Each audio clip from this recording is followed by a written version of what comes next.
예루살렘 북쪽 480km 지점에 위치한 수리아의 안디옥에 세워졌던 안디옥 교회는 이방 세계에 세워진 최초의 이방인 교회였습니다. 또 안디옥 교회는 그 유명한 사도 바울을 배출함으로써 최초로 이방 선교의 교두보 역할을 감당한 교회였습니다. 그리고 안디옥 교회 교인들은 세상 사람들로부터 최초로 그리스도인이라 불림받은 사람들이었습니다. 이런 이유로 해서 안디옥 교회의 출현은 2000년 기독교 역사에 또 하나의 획을 긋는 획기적인 사건이었습니다. 그처럼 유명하고 의미 있는 교회라고 해서 안티옥 교회가 이미 세상에 드러나 있는 유명한 사도들에 의해 세워진 교회였던 것은 아니었습니다. 본문 20절을 보시겠습니다. 그 중에 구브로와 구레네 몇 사람이 안디옥에 이르러 헬라인에게도 말하여 주 예수를 전파하니, 지난 시간에 살펴본 것처럼 안티옥 교회를 세운 사람들은 놀랍게도 지중해의 섬 구브로와 북아프리카의 항구 도시 구레네에서 온 이름이 전혀 드러나지 아니한 몇 사람의 그리스도인들이었습니다. 그들의 이름은 말할 것도 없고 그들의 나이나 직업조차도 알 길이 없습니다. 잘 아시는 것처럼 사도행전을 기록한 누가는 직업이 의사였습니다. 그 누가는 복음서 누가복음을 기록한 바로 그 누가입니다. 누가의 직업이 의사였기 때문에 누가는 매사에 철저하고 분석적인 사람이었습니다. 또 누가는 사도행전 이후의 인물이 아니었습니다. 시기적으로 누가는 사도행전에 등장하는 사람들과 동시대의 사람이었습니다. 게다가 누가는 나중에 사도 바울의 수행원이 되었던 사람입니다. 사도 바울의 수행원이었기에 누가는 사도 바울에 관한 한 이 세상 누구보다도 더 많은 것을 더 정확하게 알고 있었습니다. 앞으로 살펴보겠습니다마는 사도 바울은 본문의 안티옥 교회를 바나바와 함께 1년 동안 공동 목회를 했습니다. 그리고 이미 알고 있는 것처럼 바로 그 안티옥 교회의 파송을 받아서 사도 바울이 세계 선교에 뛰어들지 않습니까? 그렇다면 사도 바울이 자기 자신이 1년 동안 목회했던 안티옥 교회를 세운 본문의 몇 사람이 구체적으로 누구인지 왜 몰랐겠습니까? 사도 바울이 자신이 목회하는 안티옥 교회를 세운 몇 사람이 누구인지 정확하게 알고 있었다면 바로 그 사도 바울의 수행자요, 사도 바울의 모든 것의 기록자인 누가가 왜 그 몇 사람이 누구인지 몰랐겠습니까? 그런데도 누가는 사도행전을 기록하면서 그 몇 사람이 구브로와 구레네 출신이라는 것만 밝혔을 뿐 그들의 이름은 끝내 기록하지 않았습니다. 그 당사자들이 하나님의 영광을 위해서 자기 자신을 드러내려 하지 아니하는 겸손한 그리스도인들이었기 때문입니다. 그렇게 세워진 안티옥 교회가 그 이후에 어떤 일을 하게 되는지 본문 21절이 밝혀주고 있습니다. 주의 손이 그들과 함께 하심에 수많은 사람들이 믿고 주께 돌아오더라. 몇 사람들에 의해 세워진 안티옥 교회로 인해서 안티옥에 있는 수많은 이방인들이 주님을 믿고 주님을 영접하는 생명의 역사가 일어나게 되었습니다. 안티옥에 있는 이방인들에게 복음을 전한 몇 사람의 그리스도인들은 바로 유대인들이었습니다. 그 몇 사람의 유대인들로부터 복음을 전해받은 안디옥 사람들은 이방인인 헬라인, 즉 그리스 사람들이었습니다. 그 그리스 사람들에게 몇 사람의 유대인들이 전한 복음의 핵심이 무엇이었겠습니까? 나사렛 예수, 바로 유대인인 나사렛 예수가 온 인류를 구원하는 메시아 그리스도가 되신다는 것입니다. 그 당시 지중해 세계를 석권하고 있는 로마 제국 내에서 유대인은 결코 지배계층이 아니었습니다. 유대인은 겨우 로마 제국의 동쪽 자락 끝 변방인에 지나지 않았습니다. 그런데 로마 제국의 변방인에 불과한 유대인, 그것도 경력이라고는 고작 가난한 목수 생활이 전부인 유대인 청년이 온 인류의 구원자시라는 것입니다. 유대인들로부터 유대인 나사렛 예수가 구원자시라는 복음을 전해들은 사람들은 누구보다도 자기 민족의 문명과 역사에 대해 긍지를 지니고 있는 그리스 사람들이었습니다. 그리스 사람들이 변방인인 유대인 나사렛 예수가 그리스도라는 유대인의 설교를 듣고 그 유대인을 자신들의 구주로 영접하는 이변이 생긴 것입니다. 어떻게 그런 일이 가능할 수 있었겠습니까? 본문은 그 해답을 주의 손, 하나님의 손 때문이라고 밝혀주고 있습니다. 안티옥에서 이방인 헬라인들에게 담대히 복음을 전하고서도 오직 하나님의 영광을 위해서 스스로 자기 자신들을 가렸던 그 몇 사람을 하나님께서는 그냥 방치해 두시지 않았습니다. 하나님께서는 당신의 손, 천지를 창조하신 당신의 전능하신 손으로 그들과 함께 하셨습니다. 바로 하나님의 그 손으로 인해 안티옥에 사는 그리스인들, 이방인들이 나사렛 예수님을 구주로 영접하는 생명의 역사가 일어난 것입니다. 우리는 여기에서 대단히 귀중한 교훈을 얻게 됩니다.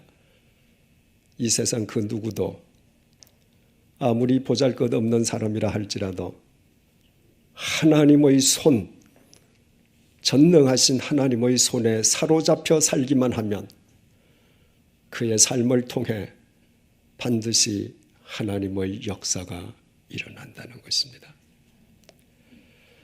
80세가 되기까지 미디안 광야에서 노인 양치기로 살던 모세에게 그의 유일한 개인 재산이 있다면 바로 손에 쥐어져 있는 지팡이 하나였습니다. 80세가 되기까지 모세는 장인 집에 얹혀 살았기 때문에 그가 지니고 있는 모든 것들은 실은 장인의 재산이었습니다. 결국 그의 개인 것을 따진다면 나뭇가지를 꺾어 만든 양치기용 지팡이 하나밖에 없었습니다. 하나님께서 그 늙고 초라하고 가진 것 없는 모세에게 이집트에서 신음하는 이스라엘 백성들을 해방시키라고 명령하셨습니다. 80세의 모세가 비록 미디안 광야에서 초라한 양치기이긴 하지만 그러나 그의 나이 40세까지 그는 엄연한 이집트 제국의 왕자였습니다. 그래서 당시 세계 최강의 이집트 제국의 군사력이 얼마나 막강하고 가공스러운지 모세는 누구보다도 잘 아는 사람이었습니다. 그런데 하나님께서는 그 모세에게 군인 한 명, 무기 하나 주시지 아니하시고 이집트에서 노예로 고통당하는 이스라엘 백성을 해방시키라고 명령하신 것입니다. 상식적으로 그것은 불가능한 일이었습니다. 하지만 모세는 겸손하게 하나님의 명령에 순종했습니다. 자기 가족을 데리고 자신의 유일한 전 재산인 마른 막대기, 지팡이를 손에 들고 이집트를 향해 출발한 것입니다. 바로 그 순간부터 성경은 모세가 쥐고 있는 모세의 지팡이에 대해서 다른 호칭으로 부르고 있습니다. 출애굽기 4장 20절 말씀입니다. 모세가 그의 아내와 아들들을 나귀에 태우고 애굽으로 돌아가는데 모세가 하나님의 지팡이를 손에 잡았더라. 그 직전까지 그 지팡이는 모세의 지팡이였습니다.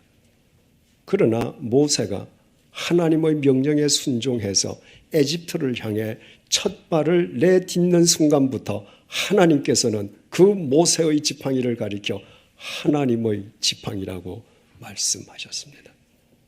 하나님의 명령에 순종하는 모세와 하나님께서 당신의 능력의 손으로 함께 하셨기 때문입니다. 그 지팡이는 평소 미디안 광야에서 모세가 양을 칠 때 사용하던 마른 막대기 그대로였습니다. 그러나 하나님의 지팡이로 불리는 그 지팡이는 더 이상 마른 막대기가 아니었습니다. 모세가 그 지팡이를 앞으로 내밀었을 때 폭 32km의 홍해가 갈라졌습니다. 모세가 그 지팡이로 광야의 반석을 내려쳤을 때 최소한도 200만 명 이상의 거대한 무리가 먹고도 남는 생수가 반석에서 강물처럼 터졌습니다. 하나님의 손이 마른 지팡이를 짚고 있는 모세와 함께 하셨기 때문입니다. 그 마른 지팡이는 실은 모세 자신이었습니다. 80세가 되기까지 장인 집에 얹혀서 늙은 양치기로 살아가는 모세야말로 마른 막대기처럼 세상적인 관점에서 보면 더 이상 아무짝에도 쓸모없는 존재처럼 보였습니다. 그러나 마른 막대기 같은 모세가 하나님의 손에 사로잡혔을 때 그는 위대한 출애굽의 대지도자가 되었습니다. 베들레헴의 나이 어린 양치기였던 다윗이 이스라엘의 왕이 되고 이스라엘의 역사를 새롭게 할 수 있었던 것 역시 다윗 개인의 능력으로 인함이 아니라 하나님께서 당신의 손으로 다윗의 일평생을 붙잡아 주셨기 때문입니다. 다윗은 자신을 향한 하나님의 손을 시편 139편 7절에서 10절을 통해 이렇게 찬양했습니다. 내가 주의 영을 피하여 어디로 가며 주의 앞에서 어디로 피하리이까? 내가 하늘에 올라갈지라도 거기 계시며 스올에 내 자리를 펼지라도 거기 계시니이다. 내가 새벽 날개를 치며 바다 끝에 가서 거주할지라도 거기서도 주의 손이 나를 인도하시며 주의 오른손이 나를 붙드시리이다. 아무리 하나님께서 당신의 손으로 붙들어주고 계신다 할지라도 그 당사자가 하나님의 손길을 느끼지 못한다면 아무 소용이 없습니다. 그러나 다윗은 달랐습니다. 언제 어디서든 자신을 붙잡고 계시는 하나님의 손을 의식하면서 그 하나님의 손에 사로잡혀 살았습니다. 그래서 다윗은 시편 31편 15절을 통해 이렇게 고백하기도 했습니다. 나의 앞날이 주의 손에 있사오니 내 원수들과 나를 핍박하는 자들의 손에서 나를 건져 주소서. 다윗은 많은 사람들의 거짓 모함과 살해 위협에 시달려야만 했습니다. 사울 왕은 다윗 한 사람을 죽이기 위해서 무려 3,000명으로 구성된 특공대를 운영하기도 했습니다. 그러나 다윗은 자신을 거짓 모함하고 죽이려는 사람들에게 그들과 똑같은 악한 방법으로 결코 대응하지 않았습니다. 자신의 앞날이, 자신의 생명이, 자신의 시간이 하나님의 손 안에 들어있기에 하나님께서 당신의 전능하신 손으로 자신을 책임져 주실 것을 믿었기 때문입니다. 3,000년이 지난 오늘날 이스라엘 사람들이 국기에 별을 하나 그려놓고 그 별을 다윗의 별이라고 부르면서 다윗을 기리는 것은 전혀 우연의 산물이 아니었습니다. 3,000년 전 다윗이 자신을 붙잡고 계시는 하나님의 손을 의식하면서 일평생 하나님의 손에 사로잡혀 살았던 필연적인 결과였습니다. 우리 예수님도 마찬가지였습니다. 인간을 구원하시기 위해서 인간의 몸으로 이 땅에 오신 예수님께서는 제왕이나 재벌이나 대학자의 몸을 입고 오시지 않았습니다. 예수님께서는 달동네 나사렛 가난한 목수로 사셨습니다. 그날 벌어 그날 먹고 사는 빈민 목수였습니다. 그 빈민 목수가 온 인류의 죄값을 대신 치르기 위해서 십자가 위에서 못 박혀 돌아가신 것입니다. 요즘 자기 생명을 스스로 끊는 사람들이 얼마나 많습니까? 2000년 전 빈민 목수가 온 인류의 죄값을 대신 치르기 위해서 자신이 대신 죽는다고 혹 정신 나간 사람처럼 죽을 수는 있다고 가정하십시다. 그런데 그 빈민 목수가 죽은 뒤에 어떻게 죽음을 깨트리고 영원한 부활의 구주로 다시 살아날 수 있는 것입니까? 십자가에 못 박힌 빈민 목수 예수님께서 운명하시기 직전에 하나님께 드렸던 기도의 내용을 누가복음 23장 46절이 전해줍니다. 예수께서 큰 소리로 불러 이르시되 아버지 내 영혼을 아버지 손에 부탁하나이다 하고 이 말씀을 하신 후 숨지시니라. 이 땅에 인간의 몸을 입고 오셨던 예수님께서는 동정녀 마리아를 통한 출생에서부터 십자가의 죽음에 이르시기까지 당신의 삶을 철저하게 하나님 아버지 손에 맡기셨습니다. 일평생토록 하나님 아버지의 손에 사로잡혀 사신 것입니다.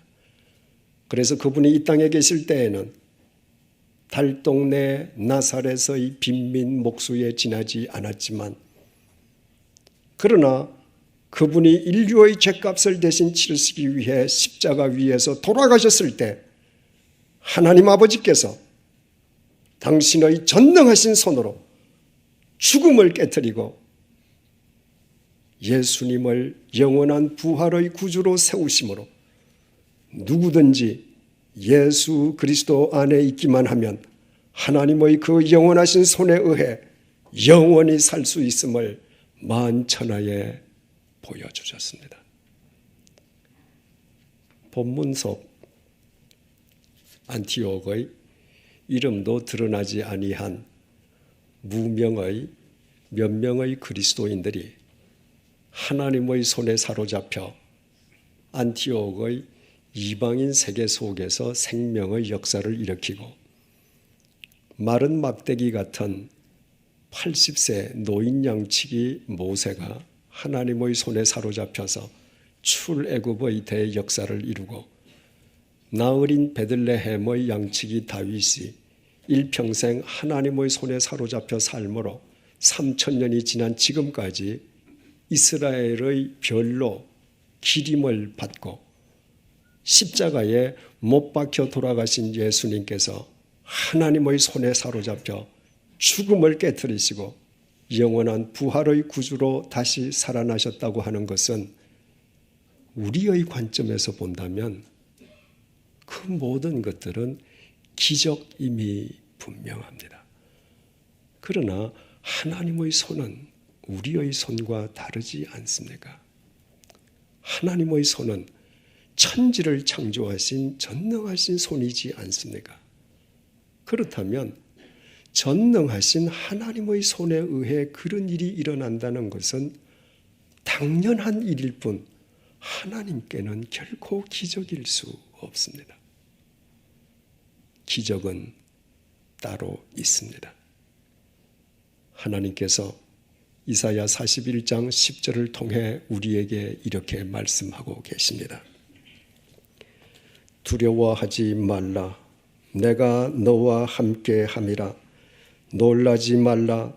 나는 네 하나님이 됨이라. 내가 너를 굳세게 하리라. 참으로 너를 도와주리라. 참으로 나의 의로운 오른손으로 너를 붙들리라.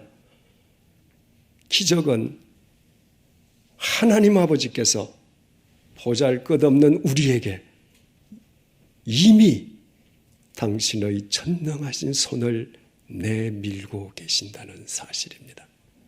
그뿐이 아닙니다. 이사야 49장 15절을 통해 하나님께서 또 이렇게 말씀하십니다. 여인이 어찌 그 젖 먹는 자식을 잊겠으며 자기 태에서 난 아들을 긍휼히 여기지 않겠느냐. 그들은 혹시 잊을지라도 나는 너를 잊지 아니할 것이라. 내가 너를 내 손바닥에 새겼노라.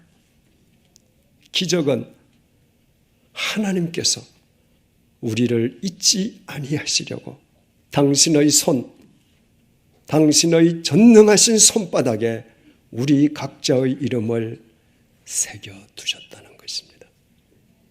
그렇다면 이제 남은 것은 우리의 몫입니다. 우리의 손을 내밀어 하나님의 손을 붙잡는 것입니다.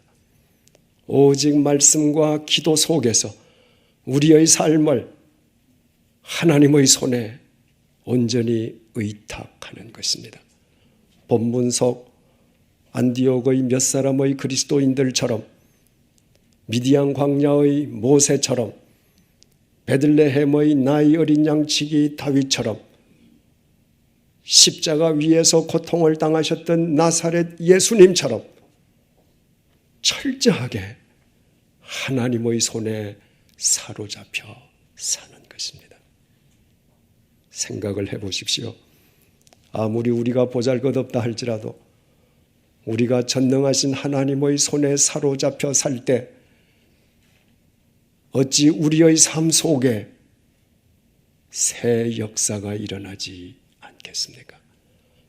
우리가 하나님의 손에 사로잡혀 살 때 이 세상 그 무엇이 그 누구가 우리의 삶을 뒤흔들 수 있겠습니까? 우리가 하나님의 손에 사로잡혀 살 때 어찌 우리의 삶을 통해 하나님의 역사가 일어나지 않겠습니까? 몇 해 전에 고 운보 김기창 화백의 특별전에 생전의 김기창 화백이 노트 용지에 연필로 스케치한 그림이 전시되었던 적이 있습니다. 스페인에서는 생전의 피카소가 타계하기 직전에 병상에서 스케치 용지에 역시 연필로 스케치한 그림이 전시된 것을 보았습니다. 김기창 화백이 사용했던 노트 용지나 피카소가 사용했던 스케치 용지는 모두 작고 볼품없는 종이에 지나지 않았습니다. 그 작고 볼품없는 종이 위에 연필로 스케치한 사람이 저였다면 그 종이는 이미 쓰레기로 벌어져서 형체도 없이 썩어지고 말았을 것입니다.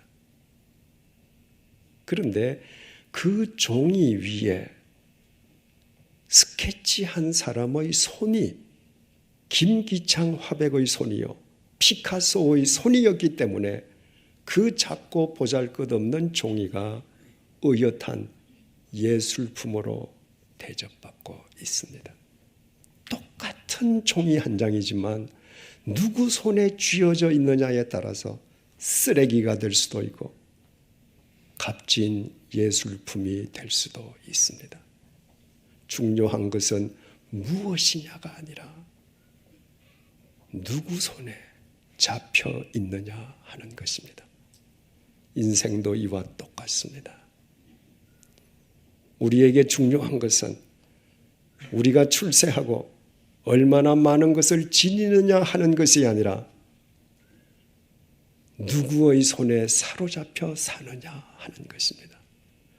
우리가 이 세상에서 아무리 출세하고 아무리 많은 것을 지닌다 할지라도 하나님의 손에 사로잡혀 살지 않는다면 언젠가 썩어 문드러져 버릴 내 손만을 의지하고 살려 한다면 우리의 삶은 하나님 보시기에는 쓰레기 같을 뿐일 것입니다. 공동묘지에서 썩어 없어져 버릴 인생이라면 하나님 보시기에 역시 썩어 없어질 쓰레기와 본질적으로 무슨 차이가 있을 수 있겠습니까? 사랑하는 교우 여러분, 혹 미구에 썩어 문드러질 자신의 손을 의지하고 살아오느라 천하를 주고도 바꿀 수 없는 자신의 귀한 생명을 허망하게 쓰레기로 탕진하는 삶을 혹 살아왔습니까? 그렇다면 우리 모두 참회의 계절인 사순절 셋째 주일을 맞이해서 우리의 무지와 불신과 어리석음과 잘못을 하나님께 회개하십시다. 혹 본문 속 이름이 드러나지 아니한 무명의 몇 사람처럼 세상에 전혀 알려지지 않은 존재로 살고 있습니까? 미디안 강야 80세 노인 모세의 마른 막대기처럼 볼품없는 초라한 인생을 살고 있습니까? 베들레헴의 나이 어린 양치기 다윗처럼 매사에 작고 연약하기만 합니까? 아무렇게나 찢어진 노트 조각 한 종이 조각 하나처럼 자신이 아무리 생각해도 스스로 아무 가치 없는 존재로 여겨집니까?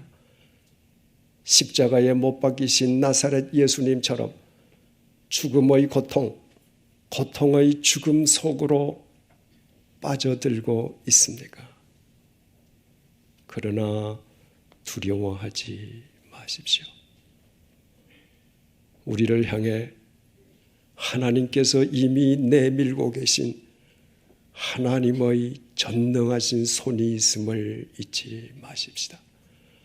우리 모두 믿음으로 하나님의 그 손을 붙잡으십시다. 오직 기도와 말씀 속에서 하나님의 손에 사로잡혀 사는 그리스도인들이 되십시다. 우리가 하나님의 손에 사로잡혀 살기만 하면 우리의 가장 작은 행동, 남에게 전혀 뛰지 않는 나의 보잘것없는 삶을 통해서도 하나님의 역사는 반드시 일어납니다. 우리가 하나님의 손에 사로잡혀 살기만 하면 더 이상 쓰레기 같은 인생이 아니라 하나님의 명작품으로 살 수 있습니다. 우리는 마른 막대기처럼 초라하고 보잘것없어도 우리를 붙잡고 계시는 하나님의 손은 천지를 창조하신 전능하신 손이기 때문입니다. 언제나 중요한 것은 무엇을 지니고 있느냐는 것이 아니라 내가 누구의 손에 사로잡혀 사느냐 하는 것입니다. 기도하시겠습니다. 하나님을 믿는다면서도 언젠가 썩어 문드러질 나의 손만 의지하며 살아왔습니다. 썩어 문드러질 나의 손만 의지한 나의 삶 역시 하나님 보시기에는 썩어 없어질 쓰레기와 같을 뿐입니다. 그런데도 그 사실을 자각하지 못한 채 하나님께서 나에게 맡겨주신 천하보다 더 귀한 생명을 덧없이 허비하는 어리석음과 무지를 범해 왔습니다. 오늘 사순절 셋째 주일을 맞이하여 나의 잘못을 회개하오니 용서해 주십시오. 오늘 이 시간 하나님께서 이미 하나님의 손으로 나를 붙들고 계시고 하나님의 손바닥에 내 이름을 새겨두셨음을 일깨워 주셔서 감사합니다. 이 말씀을 믿음으로 이제 나의 손을 내밀어 하나님의 손을 겸손히 붙잡습니다. 그리고 지금부터 말씀과 기도 속에서 천지를 창조하신 하나님의 전능하신 손에 사로잡혀 살기를 소망합니다. 비록 내가 80 노인 모세의 마른 지팡이처럼 볼품 없을지라도 하나님의 손에 사로잡힌 나의 삶을 도구 삼아 이 민족의 앞길을 가로막고 있는 온갖 죄악과 불의의 홍해를 갈라 주십시오. 비록 내가 안디옥 교회를 세운 몇 사람들처럼 무명의 존재일지라도 하나님의 손에 사로잡힌 나의 일거수일투족을 통해 이 땅에 하나님의 새 역사가 일구어지게 해 주십시오. 비록 내가 십자가의 죽음과도 같은 고통 속에 처해 있다 할지라도 하나님의 손에 사로잡힌 나의 그 고통이 부활의 기쁨으로 승화되게 해 주십시오. 그리하여 비록 내가 찢어진 종이 조각에 불과하다 할지라도 하나님의 손 안에서 하나님의 영원한 예술품으로 빚어지게 해 주실 것을 믿고 감사를 드립니다. 언제 어디서나 내게 무엇이 있느냐가 아니라 내가 하나님의 손에 사로잡혀 있느냐가 중요함을 잊지 않도록 도와주십시오. 예수님의 이름으로 기도드립니다. 아멘.